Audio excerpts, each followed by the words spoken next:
চলুন ৫ মিনিটের চাইতেও কম সময়ে সূরা কিয়ামাহ এর বাংলা অনুবাদ শুনি। আউযু বিল্লাহি মিনাশ শাইতানির রাজীম। বিসমিল্লাহির রহমানির রহিম। লা উকসিমু বিয়াউমিল কিয়ামাহ। আমি শপথ করি কিয়ামত দিবসের। আরও শপথ করি সেই মনের যে নিজেকে ধিক্কার দেয়।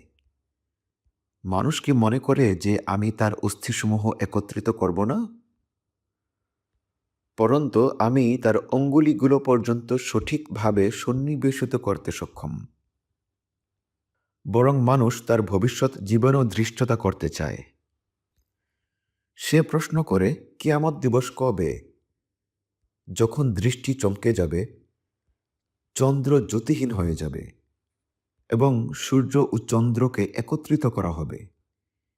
সেদিন মানুষ বলবে, পলায়নের জায়গা কোথায়?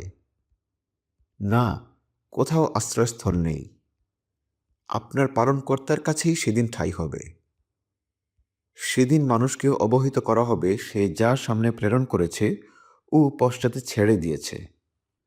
বরং মানুষ নিজেই তার নিজের সম্পর্কে চক্ষুমান, যদিও সে তার অজুহাত পেশ করতে চাইবে।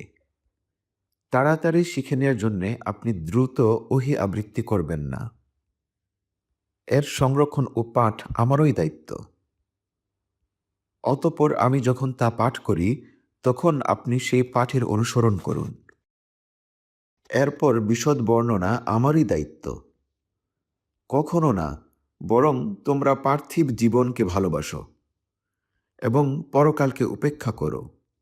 সেদিন অনেক মুখমণ্ডল উজ্জ্বল হবে, তারা তার পালনকর্তার দিকে তাকিয়ে থাকবে। আর অনেক মুখমণ্ডল সেদিন উদাস হয়ে পড়বে। তারা ধারণা করবে যে তাদের সাথে কোমর ভাঙা আচরণ করা হবে।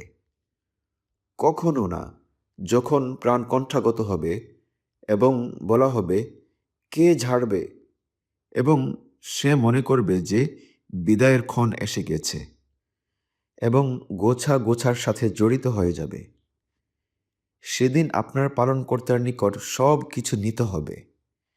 সে বিশ্বাস করেনি এবং নামাজ পড়েনি, পরন্তু মিথ্যারোপ করেছে ও পৃষ্ঠ প্রদর্শন করেছে। অতঃপর সে দম্ভ ভরে পরিবার পরিজনের নিকট ফিরে গিয়েছে। তোমার দুর্ভোগের উপর দুর্ভোগ, অতঃপর তোমার দুর্ভোগের উপর দুর্ভোগ। মানুষ কি মনে করে যে তাকে এমনি ছেড়ে দেয়া হবে? সে কি স্খলিত বীর্য ছিল না? অতঃপর সে ছিল রক্তপিণ্ড। অতঃপর আল্লাহ তাকে সৃষ্টি করেছেন এবং সুবিন্যস্ত করেছেন। অতঃপর তা থেকে সৃষ্টি করেছেন যুগল নর ও নারী। তবুও কি সেই আল্লাহ মৃতদেরকে জীবিত করতে সক্ষম নন? পরবর্তী কোরআন অনুবাদ শুনতে এবং তেলাওয়াত শুনতে আমাদের পেজে লাইক করে এবং চ্যানেলে সাবস্ক্রাইব করে আমাদের সাথেই থাকুন। ভিডিওটি ভালো লাগলে ভিডিওটি শেয়ার করে অন্যদেরকেও কোরআনের অনুবাদ শেখার সুযোগ করে দিন। ধন্যবাদ। আসসালামু আলাইকুম।